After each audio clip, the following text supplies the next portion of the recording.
Good evening. Happy Monday. Monday night Medicare. So we're doing our yearly, well, I'm doing our yearly presentation for Medicare Basics, Medicare 101. And the reason why it's so late this year is because the income charts and the Part B premium, deductible, all that wasn't really finally officially announced until the 8th of November. So it's a lot later than usual. Usually it's earlier in October. But there's no sense in doing this until we have official numbers, which we have now. So we will go through this. So sit back and if you're watching Monday Night Football or so, put this on in the background or hopefully get some value out of it. So we'll get right into it.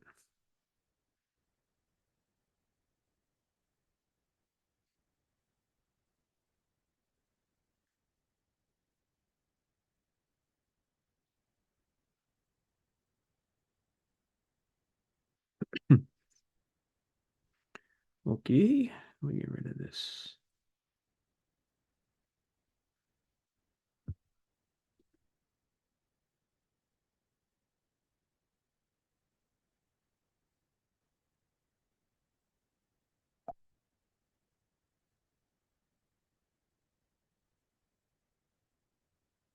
Excuse me a second.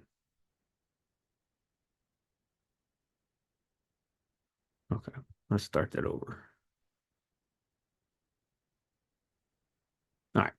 So again, Medicare Basics 2025 edition. And this is one of the most significant changes to Medicare since Part D was introduced in 2006.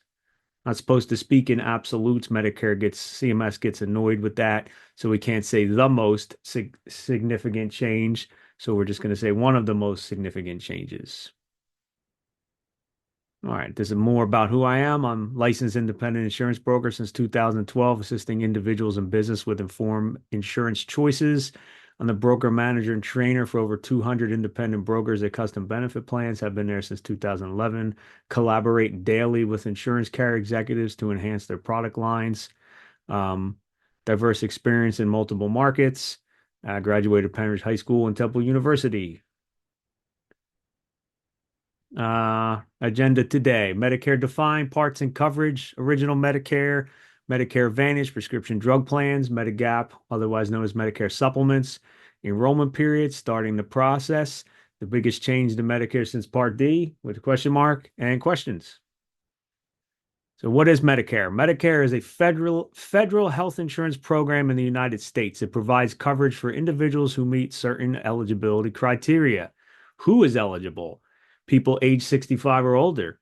People under 65 with certain disabilities, including end-stage renal disease and ALS. I'm not going to pronounce that. People who have worked and paid Medicare taxes for a certain amount of time, usually at least 10 years, 40 quarters. For more detailed information, please visit Medicare.gov. What is a Medicare beneficiary? A person who's eligible for Medicare is known as a Medicare beneficiary. That term confuses a lot of people. You are a Medicare beneficiary. You think beneficiary is something you're leaving to a loved one. In this case, you are the beneficiary. This term can be confused enrolling in plans and policies. When ready to finalize, qualified consumers should sign where applicable for a Medicare beneficiary to sign. Simple, but needed to say. It's the basics. Here are the four parts of Medicare. This always gets confusing to most people. Original Medicare is Part A and Part B. That's it. Part C is an advantage plan from a private insurance company that is replacing A and B.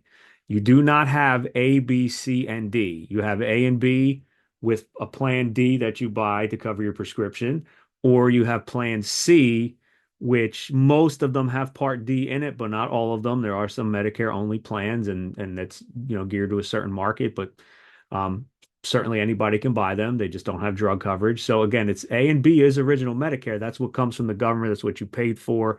Part A is what you paid into. Part B is a premium you pay. Part C is a replacement for A and B, and Part D is the drug coverage, which can accompany A and B or be part of C. It'll make more sense as we go. Original Medicare. Part A covers hospital care, skilled nursing facility, nursing home care, hospice, home health services. Part B covers doctors and other provider services, ambulance services, durable medical equipment, mental health, limited outpatient prescription drugs. such as chemotherapy. People take Prolia shots, injectable drugs. Part A is a premium free for most taxpayers if you pay Medicare taxes for less than 30 quarters. The standard Part A premium for 2025 is 518. If you paid Medicare taxes for 30 to 39 quarters, the standard Part A premium is 285. So someone who hasn't worked enough, paid taxes into the system enough, it's 518. Medicare Part B has a monthly premium everyone must pay.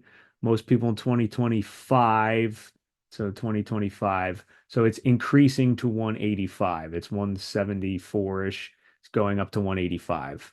As per the income related monthly adjustment amount, otherwise known as IRMA, which is federal government and legislation surcharges, will apply for some, and we will get into that later.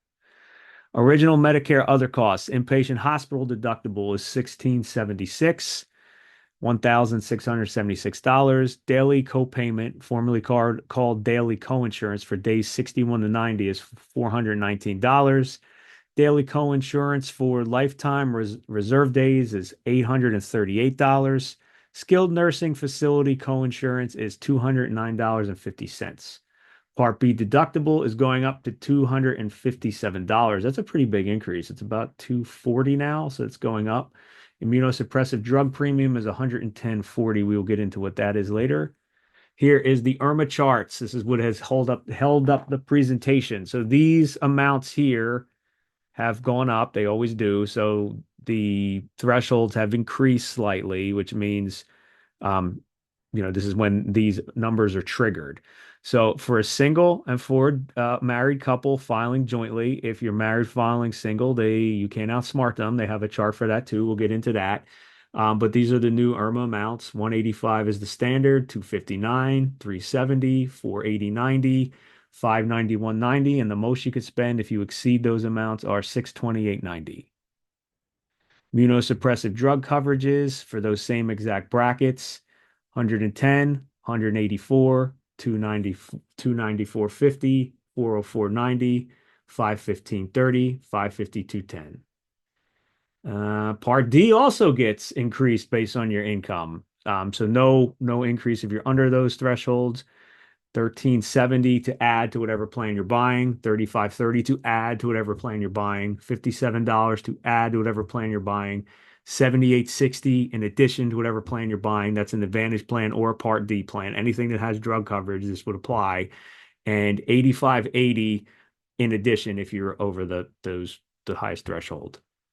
So here is the IRMA if you're married filing single. So you can see right here, the amounts aren't as, yeah, you can 106 or 106 to 394, where you have those different brackets on the other charts. You just go right to the extremes here, 185 to 590 to 628. So they kind of got smart to that tactic of filing separately if you're married. So this is the amounts for that in immunosuppressive drugs, which we'll get into more about what that is in a minute here. Okay, married filing separate. This is for Part D. So 0, 7860, and 8580 if you're over that 394 amount. Again, that's married filing separate. What are immunosuppressive drugs? Immunosuppressants, otherwise known as anti-rejection drugs, are drugs or medications that lower the body's ability to reject a transplanted organ. If a Medicare beneficiary qualifies for Medicare only to end-stage renal disease, the coverage generally ends 36 months after a kidney transplant. As of January 1st, 2023, there is a new benefit to continue to pay for immunosuppressive drugs after 36 months if there is no other health coverage. Only the drugs will be covered and no other items or services. For more information, here's a link right here, medicare.gov/basic/end-stage renal disease with hyphens. Final two parts of Medicare. So now we've addressed original Medicare. Let's talk about C and D.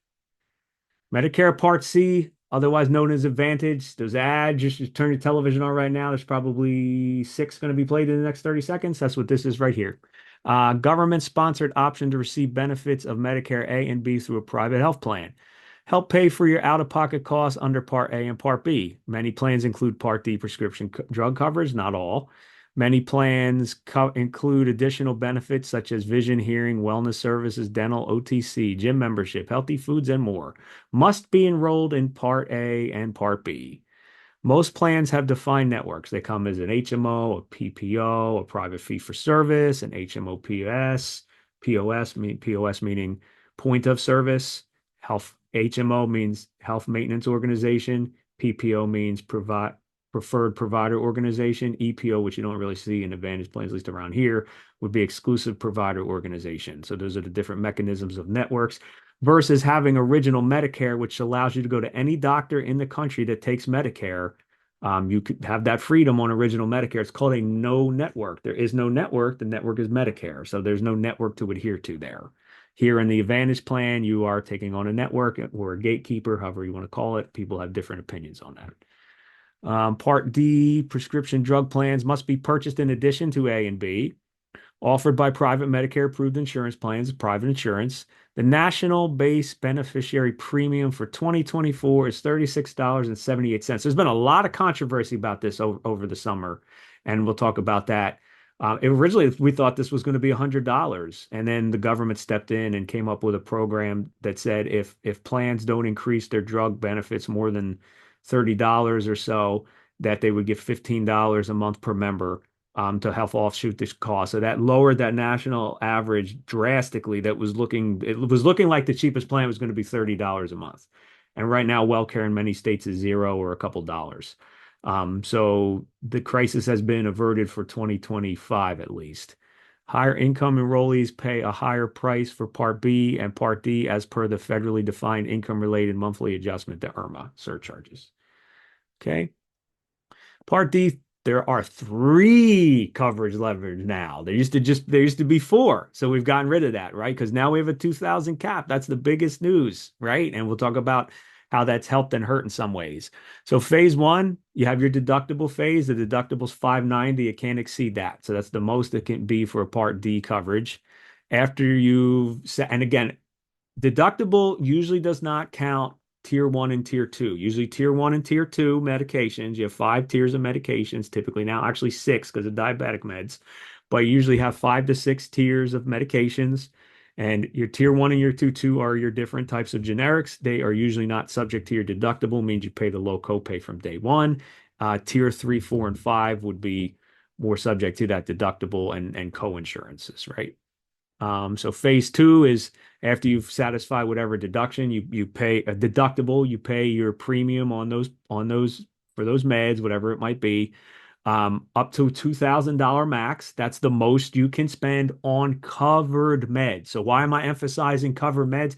Because obviously, goes to show you that companies started dropping certain meds off the formulary. So if the formulary does not cover the medicine, that does not help you, does not go towards the 2000. So, for example, someone taking 25 meds in 24, maybe they're all covered on that formulary.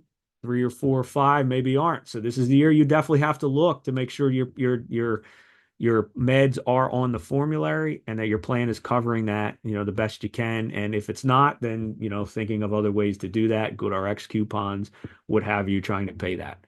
So after phase three is after the 2000 is met, you pay nothing for covered brand or generic medications. Again, they for the rest of the calendar year. So again, they have to be on that. And stage four, there is no more stage four. Big changes for 2025. The Inflation Reduction Act of 2022 includes several provisions that lowered Medicare Part D costs, lower prescription drugs, $35 cap on insulin, $2,000 year cap on out-of-pocket costs on 2025. Anyway, the more language in the Inflation Reduction Act, 35-month cap on insulin, 2,000 year cap on out-of-pocket costs on 2025 plans, negotiate drug prices, limit price increases to inflation beginning in 2025, expanded access to preventative care, including cancer screenings and vaccinations, financial assistance for low-income beneficiaries, expanded eligibility for low-income subsidy. The LIS, otherwise known as Extra Help, helps you pay for drug coverage through Social Security. Increased LIS financial assistance. Okay. Big changes for 2025. Potential for skyrocketing Part D premiums. Again, that didn't seem to be too bad. Drug manufacturers required to pay rebates to the government if prices for certain drugs increase faster than inflation. Drug manufacturers may increase prices for other drugs to offset the cost of the rebates. $2,000 cap for covered drugs. Beneficiaries who use a lot of expensive drugs may have higher Part D premiums.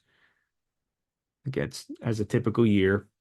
Medicare prescription payment plan, the M3P. So this allows Medicare Part D enrollees to pay monthly for drug costs. Open to all Medicare drug plan holders, no enrollment cost.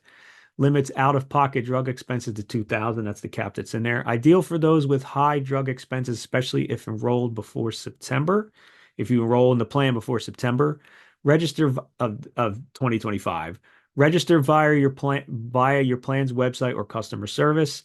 Options like Extra Help and Medicare savings programs are available for low-income individuals. Visit Medicare.gov or 1-800-Medicare for more details. So what is this program? So let's say the biggest change for the year has been obviously, tier three, four, and five. Three and four used to have co-pays after a deductible. Now it's pretty standard that, at least on the Advantage side, well, on the Advantage side, that there are co-pays, but on the Part D standalone, most of the plans I've seen, in fact, I think I've seen a single one that had a three, four, or five copay. That's a straight percentage. So now you don't have a 2,000 cap. So let's say you're facing Ozempic and you have to pay 25% of that after the deductible and everything. Instead of you paying for that per month, knowing that you're going to hit that 2,000 max, you can enter a payment plan facilitated by your insurance company where instead of say my copay was $1,500, instead of paying that in the month of January, I could stretch that $1,500 payment out throughout the year and pay that.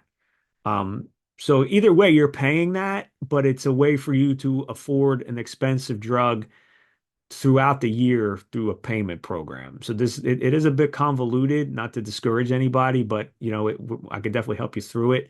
Carriers haven't been the most embracing of it. But it is there and you need to be aware of it. If it's something you want to take advantage of, that's what it's there for. And I'm happy to help guide you.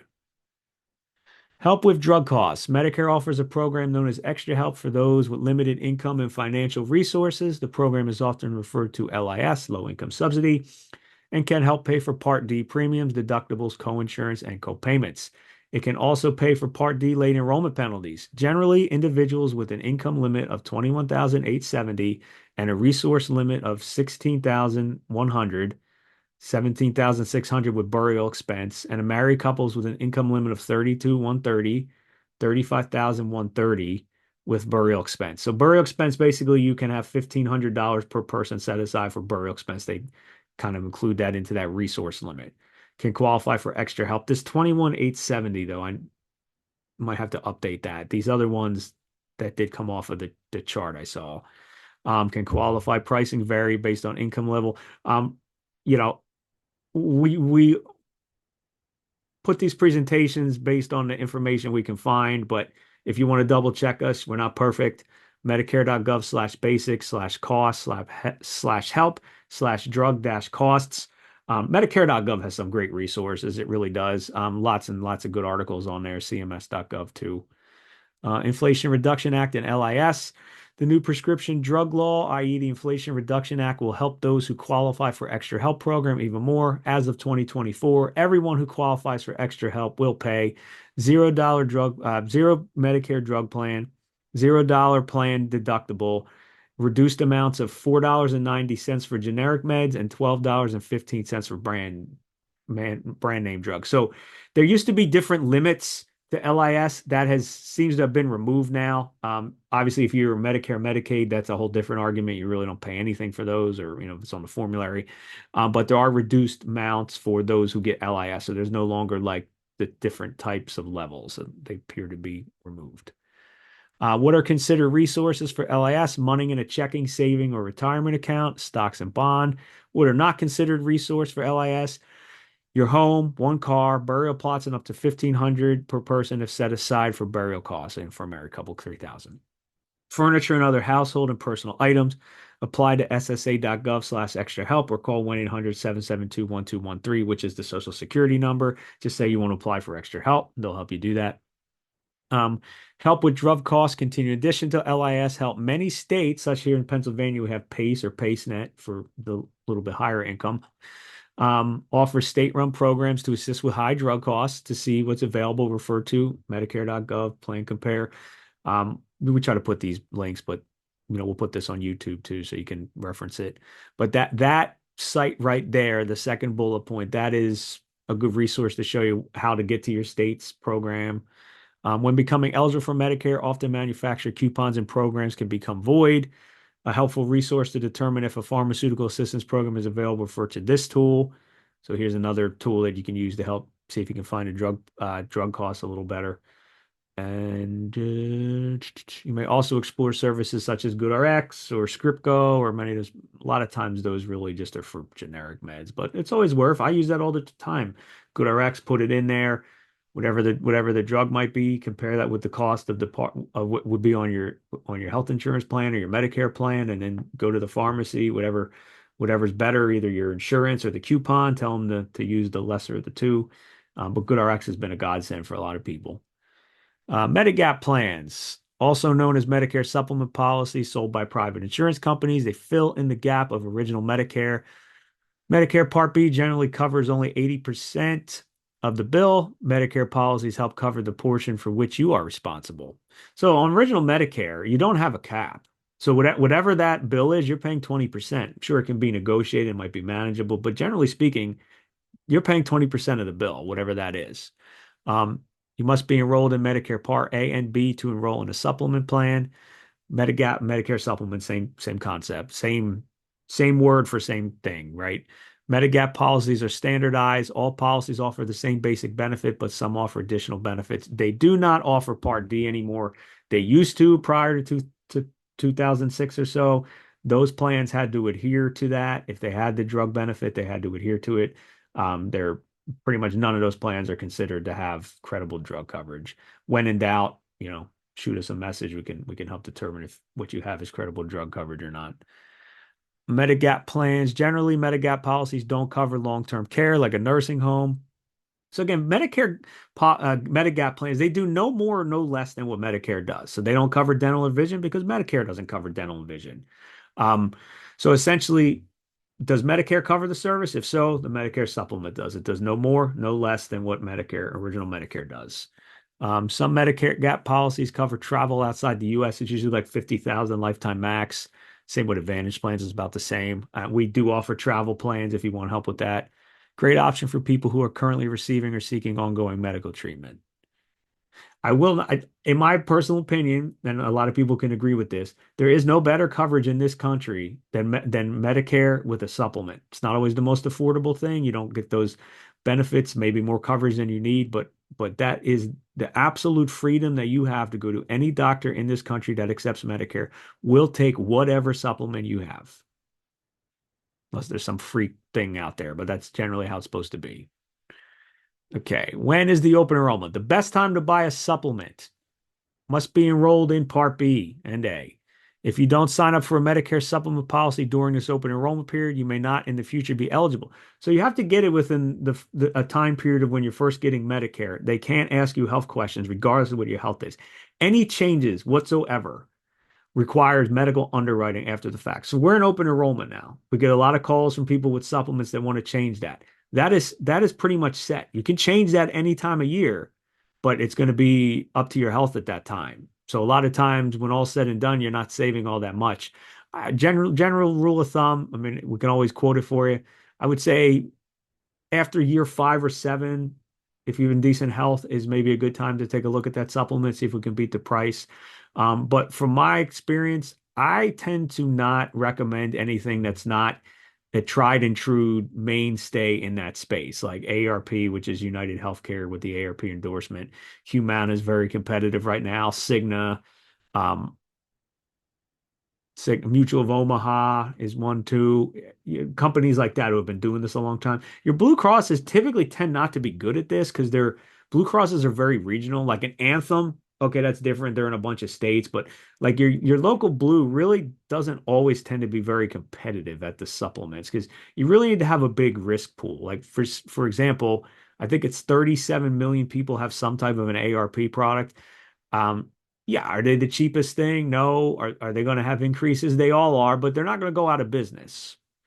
So that there's something to be said for that. So buying the cheapest supplement, knowing that you can't change them, isn't always the best fit because let's say I'm going to give a great example. Transamerica used to have the best price in the Philadelphia region for a male 65, best price. I mean, there were years they even took decreases, so they had a handle on their costs. A couple of years ago, they decided they no longer wanted to enroll anybody new, and they didn't want to cancel anybody they had. If they canceled the ones they had, that would have given their members a guaranteed issue to go buy somebody else. But unfortunately, those who don't want to leave for an Advantage plan or aren't healthy enough to leave are stuck in a risk pool where the population is just getting older and sicker, and the prices are going to reflect that. So if a company like Transamerica, who's an A plus rated company, who took decreases some years, can just decide one day to not do it anymore, um, that just that just says to kind of tread lightly. You know, you want a company that's going to hang around, who's bringing new people in, because that's what's going to offset your cost.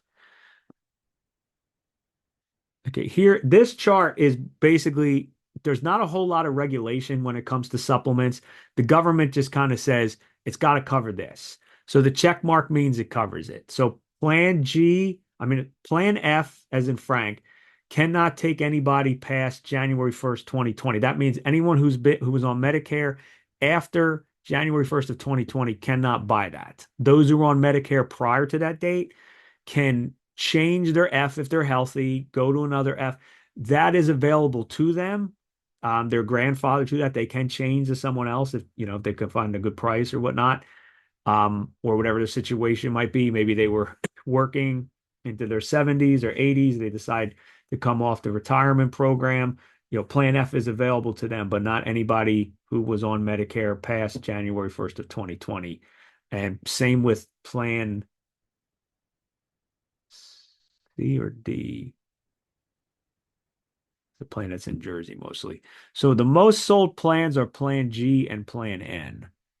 They're just the most competitive. Plan G covers everything except for the Part B deductible. So we went over what that amount was. So basically, you'd pay that first $257 to the first doctor you see each year, and then you have no copays for the rest of the year for covered Medicare expenses. So that's as easy as it gets. On N, something similar. You pay that 257, and then after that, you have copays of $20 per doctor, specialist, any doctor, $50 for the ER, also excess charges. So here in Pennsylvania and a few other states, it is illegal for a doctor to charge an excess charge. So that's null and void here. It's a moot point unless you're traveling somewhere else. 98% of doctors do not charge more than what Medicare pays. An excess charge is when a doctor is not happy with what Medicare pays him or her and wants to charge in addition. In Pennsylvania and New York and a few other states, it's completely illegal for them to do that currently. Most of the country, it is legal. Again, 98% of doctors don't charge it. So, when questioning, just ask the doctor, do you charge an excess charge? He or she's got to give you a straight answer. And so typically that can be an additional 15%, again, where applicable. So that's really the only difference between G and N, and the price difference can be substantial. It can be $30 to $50 less a month. So what that tells me, and again, do what makes you comfortable, but on Plan N, if I'm saving $30 to $50 a month, I essentially have to go to the doctor 1 to 2, maybe even an ER visit every single month for me not to save money. That being said, N tends to draw in a savvier consumer who says, "Hey, I can save money. I'm not going to go to a doctor every single month." And because of that, that risk pool can tend to be a little less utilization. And you know, think of it like this, right? If I were buying car insurance, do I want to be with a bunch of drivers who are getting in accidents every day, or do I want to be with the better drivers? My rates are going to reflect that. Same kind of thinking with N. Obviously, people are going to get unhealthy. Worst case scenario, you have some copays. It's really a great middle ground between a supplement and an advantage plan is Plan N. So I do like N, and I've written some blog posts on doitformeinsurance.com/blog on G versus N. I would say today most people still buy G. It's easy. You pay the first $257, whatever the deductible is for the year, and then you don't have any copays for the most part. I mean, if as long as it's covered by Medicare. So G is still the popular one, but N is definitely worth considering. Let's see. All right, your enrollment periods is a 7 month window that straddles your 65th birthday, or if you're on disability when your Part B is going effective. 3 months before your birth month, 3 months after. You can make as many changes to the Medicare supplement you want during that time they have to take it. You can buy a different plan every single day of the week. When that period exhausts, that's when they start asking you health questions. Open enrollment, the 6 month period starting the first day of your 65th birth month. Okay, so sorry. The initial enrollment is when you're signing up for A or B. You got 3 months prior, your birth month, 3 months after. The Medicare supplement is your birth month and 5 months after. So that's your freedom to buy whatever supplement you want. The general enrollment period and open enrollment period. January 1st to March 31st of each year. During this time period, you could buy a drug plan to get yourself out of an Advantage plan. So what you do during these enrollment periods tells the government what you want to do. If you have an Advantage plan, you buy a drug plan, you've told the government you want to get out of a Medicare Advantage, go back to original Medicare. If you have original Medicare with a supplement and you enroll in an Advantage plan that's going to replace everything, you're telling the government you want to be in that Medicare Advantage plan. So the general enrollment period is your time. If you did not sign up for B when you're supposed to and don't have it, you can now do it in there. The nice thing now is it used to be so if you didn't have Part B at all or any credible coverage, anything qualifying as credible coverage, normally you had to wait till that time period. When you enrolled, then it would start on July 1st for you. Now it's just the first of the month preceding. So if you don't have Part B, you enroll in January. February 1st would be when your Part B goes effective, and then any kind of penalties or late enrollment penalties of sorts would be applied as well too. The annual enrollment periods, which we're in now, the AEP, sometimes it's called election period too, annual election period, annual enrollment period. That's from October 15th and that's ending on December 7th. So here you can do whatever you want. You can change your drug plan. You can buy one if you don't have it, buy an Advantage plan if you don't have it, change your Advantage plan. During the open enrollment, January to March, if you have, you can make a like-to-like plan change, although you can't change your Part D. So this is your only time to change your Part D unless something else is going on. Move or something of that, weather impacted, something like that. So what you can do during that open enrollment too is if you have an Advantage plan, you can change again. So in theory, you could buy or change an Advantage plan now through December 7th, and you could change it again up till March 31st. So you really could make two different changes there. Initial enrollment period, enroll in parts A and B, enroll in a prescription drug plan, enroll in Medicare Advantage. If you don't sign up for Medicare Parts A and B or Part D when you are first eligible, you could face penalties that raise the price of your monthly premiums. General election period we just went over was January 1st to March 31st of each year. You're doing this if you did not sign when you were first eligible. You're not eligible for any special enrollment period. So like you moved or something of that nature, your coverage will start the first of the next month from the enrollment, no longer July 1st. Annual enrollment period is now again goes till December 7th. You can switch your Advantage plan with one or without drug coverage or vice versa. You can join or drop a Medicare drug plan, prescription plan, PDP. You can also update your coverage by switching to a new plan from your current insurer. So basically, you have a lot of free. This is your total freedom to if you're on Medicare A and B to do as you see fit. Open enrollment period, talked about that again. Cannot be freely advertised. An agent can tell you, but they can't advertise it on TV. That's why they're hammering December 7th. They cannot advertise the open enrollment period, January 1st to March 31st, but a broker can tell you, or if you call a carrier, they can tell you. And again, Medicare supplements are not guaranteed. So if you go back to original Medicare during this time period, January 1st till March 31st, you get yourself back in Medicare. There's no guarantee you're getting a supplement. It's based on your health. So if you're thinking about making that switch, it's best to try to apply now to see if they'll accept you for January 1st and then put the drug plan in to replace the Advantage plan to get yourself out of the Advantage plan. But I can help you do that too. And then you have what's called a trial right too. So Medicare supplements offer a free look of 30 days for Medicare beneficiaries to decide if they wish to keep the policy, whereas Medicare Advantage plans offer a trial right in specific circumstances. If a Medicare beneficiary drops original Medicare and a Medigap policy to enroll in Medicare Advantage plan for the first time, they have a 12-month period to change their mind and return to the previous policy if available. So I had a situation lately with a Lumico policy who stopped writing business here in Pennsylvania. The person was in a Humana plan, unhappy. It was about month 6, decided they wanted to go back to original Medicare. Lumico would not take them. So we went to another company who then wanted proof that they had that Lumico policy and that Lumico wouldn't take them. So there was a lot of hoops there, but we did accomplish it. So that's a situation where the plan, so typically on a trial, right, you have to return to the plan you left. You can't just buy anything you want. You have to literally return to the plan and company you left. In this case, like that, if the plan's not there, then you can go somewhere else. And then, as you can see, they want all kinds of proof to say, okay, prove to me that you had that coverage. Prove to me that you had the Advantage plan. So obviously they want proof. Part C trial right continue. Medigap policies are no longer permitted to offer prescription drug coverage, even if previously included. Enrollment in a standalone Part D plan may be available. If a beneficiary joins a Medicare Advantage plan when first eligible for Medicare, they can choose from any Medigap policy they want within the first year. Some states provide additional specific rights. So they also have a trial right here if it's their first year in Medicare, and say they went with the Advantage plan first and they changed their mind. There is still that period there. Some states provide additional, like New York has no, New York is guaranteed issue all the time, and the prices reflect that and the options reflect that. There's only a handful of companies that do it there. They take people no matter what, any time of year, uh, no health questions asked, and the price reflects that. For more guaranteed issue and trial rights, Medicare.gov again.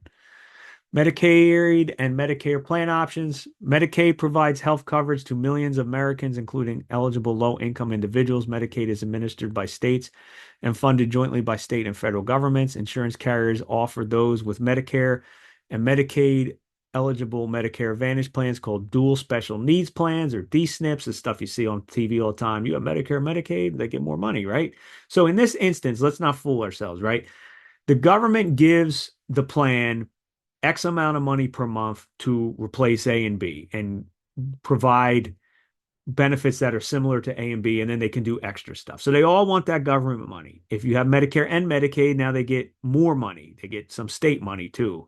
If you have certain health issues, they get more money. If their star ratings are better, like if they're approaching 5-star, which is very hard, but a couple years ago we had a couple 5-star plans, and it does happen, they get even more money. So like they're very motivated, and that's why you get so much stuff in your mailbox, is because they all want that government money from you, to be in an Advantage plan. So that's kind of reading between the lines there, right? Um, so offer those with Medicare and Medicare plans, dual special needs with network options and extra benefits. These plans have governance over who can apply, when they can apply, and how often they can apply. So not just being on Medicaid is enough. You have to be a full dual. So usually we have to get your Medicare number and run it through the system to see if you're eligible for that plan. Certain states do have partial duals, but a lot of places it's the best benefits are what the full duals they're called, QMB plus, and there's a bunch of different nomenclatures. Aside from annual enrollment period and special enrollment period, DSNPs can also be changed once per quarter. This has changed actually. So now they're making more of a push for integration. So instead of being able to change every quarter of the year, that only now applies if your Medicare and your Medicaid are the same. So say here in Pennsylvania, you have Keystone First for your Medicaid. You could buy Keystone VIP any time of year. Every quarter you could change into that because they're integrated. If you say bought Humana, who doesn't have a Medicaid contract here, the time to buy that is now during AEP or during OEP to make the change, but you don't have this every quarter change unless you have both your Medicaid and your Medicare together, and there's not a whole lot of plans. I believe the community health plan choices in Pennsylvania here is Aetna, UPMC, PA Health and Wellness, which is Centene or WellCare, and then Keystone. So those are really it. Like Aetna's new to the fold. United, I'm not sure. I heard before. Don't quote me on that. But basically, the mode now is to have that integration. Chronic conditions known as C-SNPs. So we actually have some C-SNPs here in the Philadelphia region. I haven't really seen them before, but those are meant for people with certain conditions. So chronic special needs plan C-SNP restrict eligibility to individuals with specific severe or disabling chronic conditions. Chronic conditions require coordination of primary care physicians, specialists, and mental health providers, including inpatient and outpatient facilities. Often extensive ancillary services, diagnostic tests, and therapeutics are required. One or more comorbid and medically complex chronic conditions, which are disabling or life-threatening. C-SNP's availability is limited or absent depending on an individual's geographic location. So again, this is the whole check my zip code. Institution special needs plans, I-SNPs, are designed for Medicare beneficiaries who are for 90 days or more longer have or are expected to need the services of a long-term care, skilled nursing facility, or other eligible institution. A lot of these institutions or even retirement programs, retirement homes, they have their own I-SNPs. A lot of times it's an Erickson plan through United Healthcare. It's specifically designed for those residents, and there's usually some kind of qualification to be in there. Um, but essentially it's kind of exclusive to that community to be able to buy that. Certain I-SNPs that operate single or multiple facilities can establish county-based service areas if they exist at least one LTC facility that is accepting enrollments and is accessible to county residents. Special enrollment periods. What if you're outside of AEP, OEP, or do not qualify for D-SNP, C-SNP, or I-SNP? Lots of acronyms. There are many different special enrollment periods that exist, which allow an eligible individual experience a qualified life event to enroll or change their Medicare options. Usually, the enrollment must occur within 60 days of the qualified life event. Examples include loss of employer or union coverage, LEC, gaining or losing eligibility for LIS. So having LIS, you can actually change quarterly. Extra help. Moving in or out of a planned service area, natural disasters, and many more. Refer to Medicare.gov for more on special enrollment periods. Medicare savings accounts. I don't really see any of these anymore. There was a company called Lasso, but it looks like they got rid of it. Compared to medical savings accounts, an HSA, a Medicare savings account are designed to work for Medicare beneficiaries. Because with an HSA, whatever funds are there are yours, and they can keep collecting interest or what have you, however that. But you usually can't keep contributing to them once you're on Medicare. So the MSA is specifically designed for that. But again, I don't really know any more that are left.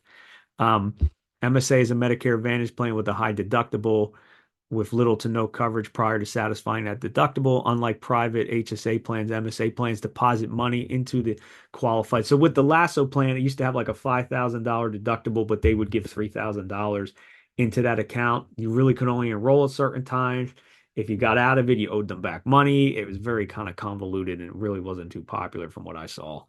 MSA plans do not cover Part D, and therefore an additional standalone Part D is needed. So if you buy a Medicare Advantage plan with no drug coverage, you typically can't also buy a standalone drug plan. It has to be in instances where it's a private fee for service, a cost plan of sorts, or an MSA that would let you buy a standalone drug plan. You can't just, usually you can only have one, like buying the drug coverage would typically get rid of any Advantage plan unless it was in these certain classifications. Plan benefits, deductibles, enrollment periods, and other nuances are different from typical Medicare Advantage plans. Private fees for service plans. We have a Humana plan here in the five county area. It's pretty good, actually. You got to check the network, make sure it works for your doctor, but the max out of pocket's very low, and you can buy a standalone drug plan with it. So they're a type of Advantage plan, little more nuance to it. Unlike traditional Medicare Advantage and Medigap policies, private fee for service determine how much it will pay providers and how much the members will pay when receiving care. They may or may not offer Part D coverage. Members should make sure providers agree to treat under the plan and accept the plan's payment terms before services are rendered. So they could drop out of that or from one visit to the next, they could decide they don't want to take it anymore. So it is crucial to kind of understand that. Medicare cost plans are available in limited areas of the U.S. Enrollment is allowed whenever the plan is accepting new members. Members can leave any time to return to original Medicare and are permitted to purchase a separate Part D plan, even when the plan has drug coverage. Individuals with Part B only may join, and those with Part A and Part B are covered under original Medicare when seen by a non-network provider. Members will pay the Part A and Part B coinsurance and deductible. So the cost plans, they beat this into our brains as agents with the AHIP certification we take every year, but I really haven't seen these either. So I'm not that familiar with them, but I put it on the slide because, they are a type of plan that exists, and depending on where you're at, maybe you come across it. You happy with your current coverage? If you or your spouse work for an employer that has more than 20 employees, you can wait until retirement, separation, loss of coverage to enroll in Part B. Employer coverage is the primary and Medicare is the secondary. If you or your spouse work for an employer that has less than 20 employees, it may be necessary to enroll in Part B as Medicare is the primary payer and employer coverage is secondary.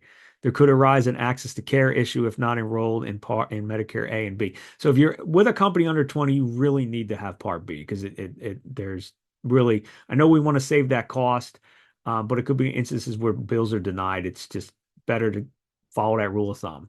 If you're currently covered by the federal health insurance if you're currently covered by the federally facilitated insurance marketplace known as healthcare.gov, or here in PA, we have Penny, Get Covered in New Jersey, or Cobra. Rules can get complicated, right? If you are eligible for Part A, you technically are not eligible to have a subsidy, and they don't always do the best job of telling you that. It could result in a tax bill years after the fact. They could say, hey, you had Part A, you weren't eligible for this, give me my money back, meaning the IRS. So when it's time to transition to Medicare, it's time to transition to Medicare, and it needs to be understood, and we can discuss that.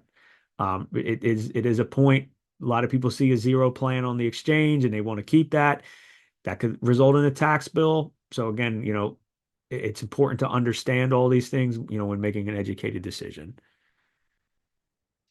Late enrollment penalties. Part B late enrollment. You get a 10% penalty for each full year of delayed enrollment. So if you're on your employer's coverage, you delay Part B, it's qualified coverage. You don't have to worry. You just get a form signed when you retire, and that negates all that. If you just didn't take Part B when you're supposed to and just put it off for whatever reason, it's a 10% penalty for each full year that you wait. So if you wait 3 years and you had no other credible coverage by Medicare standards, you're going to pay a Part B penalty. I mean, yeah, Part B penalty. So 10% per year. Added to your monthly premium. Exceptions exist, such as having credible health coverage during a delayed period, right? Those with credible employer coverage, if you have employer-sponsored health insurance with Part B, you have 8 months to enroll in Medicare Part B without a late enrollment penalty. So if you're coming off you don't have Part B, you're coming off your employer's plan, they give you this 8 month window to enroll in Part B without any kind of late penalty.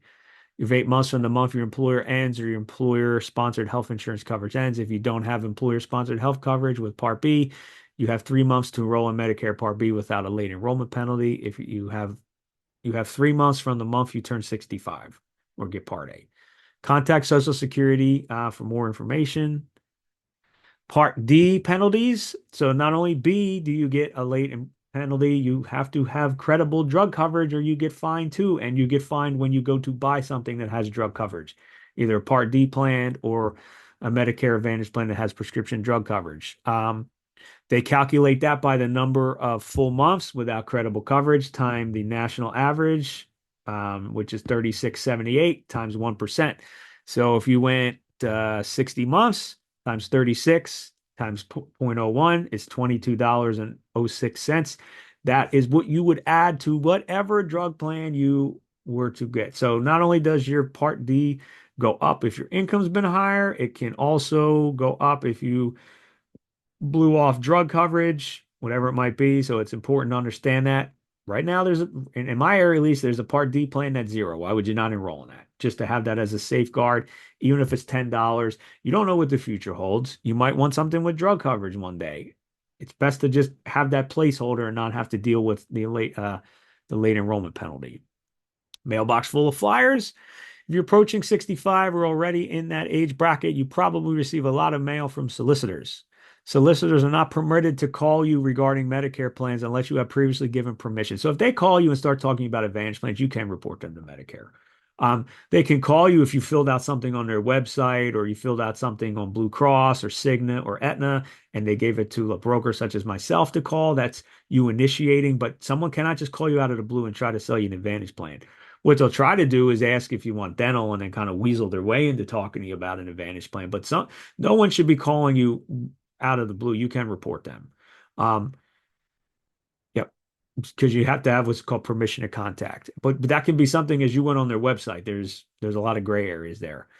Important mail will come from Social Security Administration or the Department of Human and Health Services or your plan carrier. There's a lot of stuff that looks official and it's junk. It really is. We can help you determine what is important mail and what is an advertisement, even if you're not our client. Listen, we want to do right by you. We want to make sure you have the plan that you're happy with. That's our business, is to take care of people. So you're never bothering us to say, hey, is this Is this legitimate? I got this in the mail. If you suspect fraud of any kind, you're encouraged to report it to Medicare. 1-800 Medicare, they're there to help you. Start the process. Steps to get the ball rolling. Register for Social Security or sign up for Medicare Part A and B. Confirm your enrollment date. Talk to an AHIP CMS certified agent or broker, such as myself, who will help you with the initial enrollment and will also be available for questions and help throughout the year. So listen, as brokers, we get paid residual. So if you're in an Advantage plan, we get a one-time amount that's usually set by the government. With any company, and then we get half of that every year after. So there is no incentive for a broker to put you in another plan. I mean, unless you're not his client and he's pushing, but or she. But being that said, for you to stay in your current plan, the broker makes the same amount of money as if they moved you to another plan. So really, it is what is best for you. Um, that's how all brokers should function. But they don't, unfortunately. That's why we have the compliance we do. Talk to us if any coverage. Review and enroll in a supplement policy or Medicare Advantage plan. Review and enroll in a prescription drug plan if not provided somewhere else. Important decisions. Once enrolled in Medicare, you will be in your initial election period, IEP, for 6 months from the effective date of your Medicare Part B to enroll in a Medigap policy. Again, your birth month and 5 months after. 5 full months after. During your IEP, there is no medically underwriting health questions. For Medigap policy, no health questions. Medicare beneficiaries with pre-existing conditions can benefit from a Medigap policy. It's predictability. You're going to pay $150, $200 a month. Yes, they're going to go up every year. It's predictable. You know what you're going to spend every year. An Advantage plan can be great. You might save a lot of money. You're still paying that Part B premium. Some plans give you a give back. That's what that check my zip code thing is. But you know, you start to understand the game a bit. Either the plan has a super low out-of-pocket max and has pretty terrible benefits otherwise, or it has a super high out-of-pocket max and it has good benefits. And depending on where you're at, if you live somewhere like Florida where there's a lot of retirees and it's super competitive, the plans look a lot better than they do here sometimes. It just is what it is. That's what that whole check my zip code is. So your area dictates the options that are available to you. Um, and yeah, so with the Medigap plan, you pay a monthly premium, whether you use it or not. You can set your watch to that, right? You know what it's going to cost you each year. It's easy to budget. The Advantage plan can be very little, pay a couple copays here or there, maybe a test can be a lot. You need, an injectable med like like chemotherapy or something of that nature. You're paying 20% of the bill to the plan's max. And most of these plans are like $7, $8, $9,000. So that's where you're going to kind of have to weigh out the costs. Is it better for me to pay X amount per month and have little to no copays when I go to use it, and have total freedom? Or do I want an Advantage plan, which gives me dental, vision, and hearing? I'm going to pay nothing. Most years, maybe I'm fine and I don't have that high bill. Maybe once in a while, I have that year where I'm meeting my max. Most people don't hit their max, but a lot do, but most don't. So that's things to think about too. Also, how strong the network is in your area, right? Here, Independence Blue Cross has, no one has a stronger network here. Aetna's close, but the network's everything with the Advantage. It's also got to work for your drugs. Does this work for my drugs and my doctors? It's a two-part process.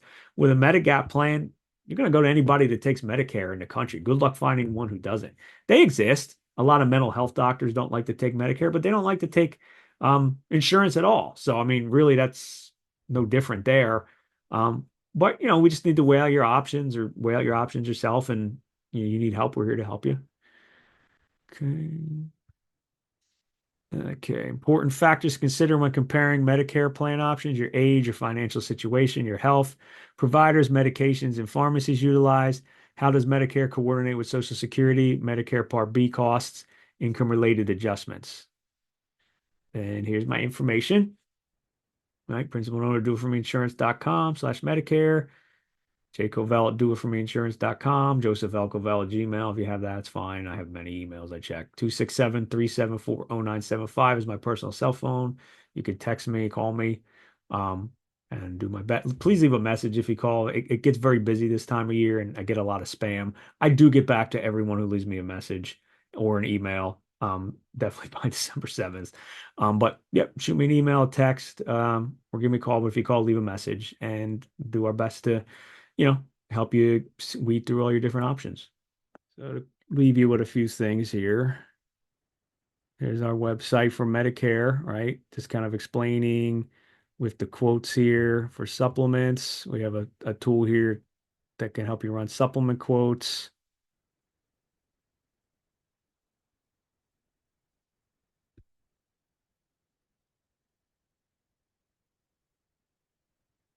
Not the best tool, but it gives you an idea.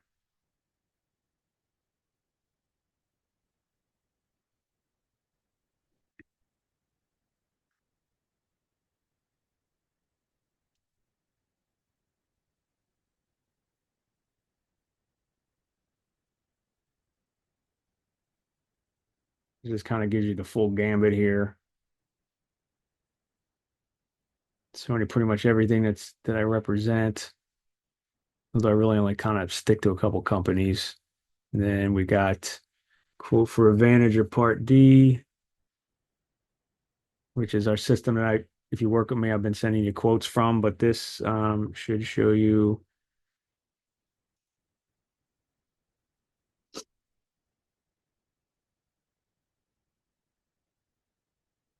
So here you can actually quote and enroll. My systems. This is a private system that only I see. Um, you can add preference here to add your prescriptions, your pharmacy, your doctors. The provider tool is not the greatest because a lot of times the doctors, but the prescription tool is fantastic. And when you put prescriptions in here, like let's just say,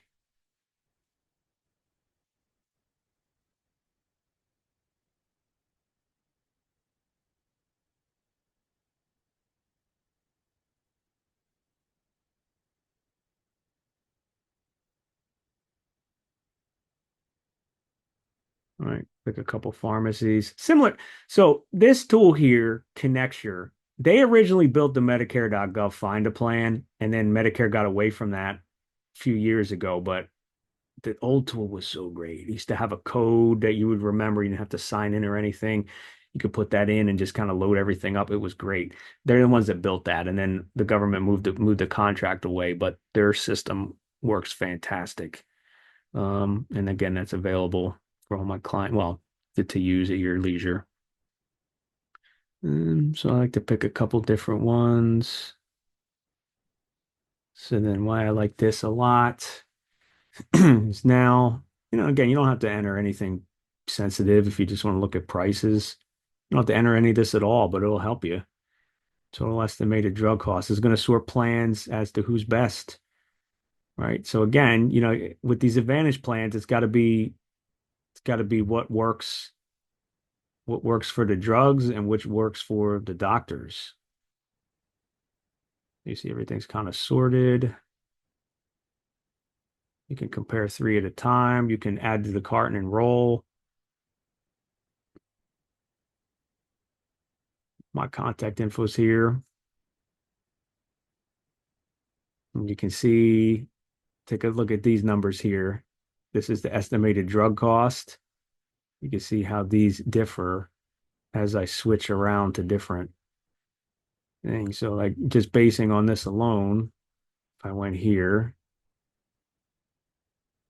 and I looked at my total estimated cost, this is going to tell me, well, that's mail order. It's going to tell me what's preferred and what's standard because you get different costs.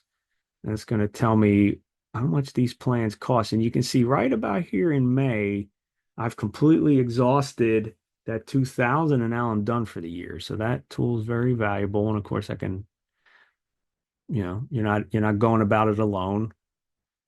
And here's our AI tool.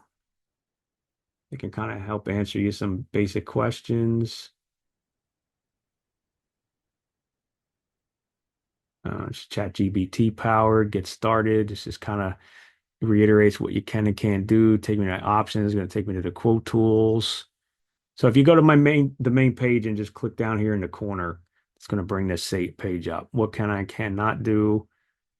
So it just kind of reiterates everything we talked about there. And, we do all forms of insurance too. We do home and auto, which we've been getting busy with lately with rates. We have a lot of different quote tools in there.